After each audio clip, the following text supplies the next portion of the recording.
And there we discovered a living connection with his story.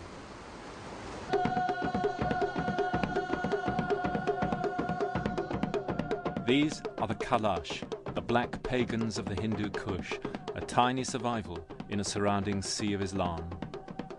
They follow ancient gods and speak a language distantly akin to Greek.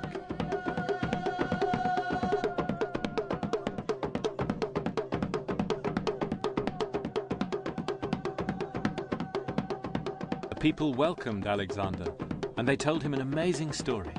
They too were worshippers of the Greek god of ecstasy, Dionysus. Alexander had once again hit gold. From his mother's knee, Alexander had been told tales of Dionysus, how he'd been born far out to the east. Now the people took him to sacrifice on the very mountain where they said Dionysus had been born.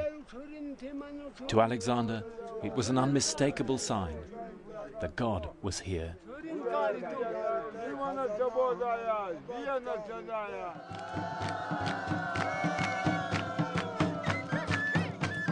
Alexander joined them, wearing an ivy crown, drunk on their wine, dancing for the god, just as his mother used to do.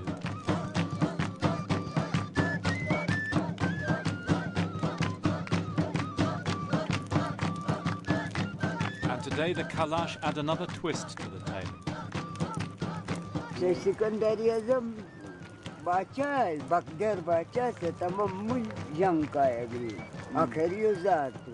They say some of the Greeks stayed on here under one of Alexander's generals, Shalak Shah.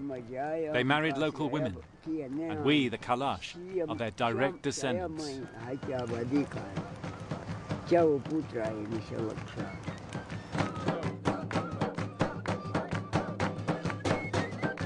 If the story was true, I drank wine that night with the descendants of Alexander's army.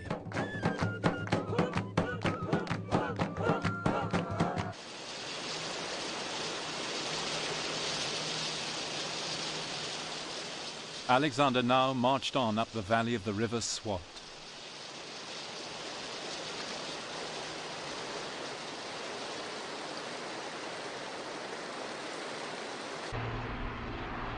In their thousands, refugees now fled in terror eastwards.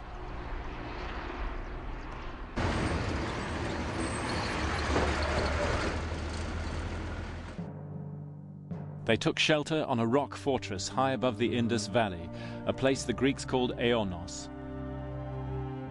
The rock was said to be impregnable. The Greeks were told that even Hercules had failed to take it when he wandered the earth on his 12 labors.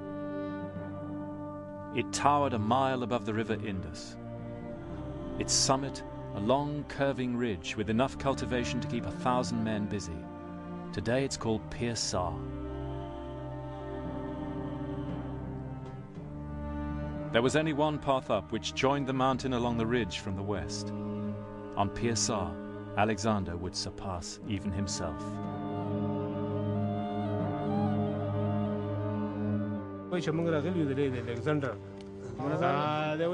We set out to climb Pir Sar in the Macedonians' footsteps. It's a wild region here, and the district officer gave us guides and armed police to drive off wolves and bandits. Thank you very much.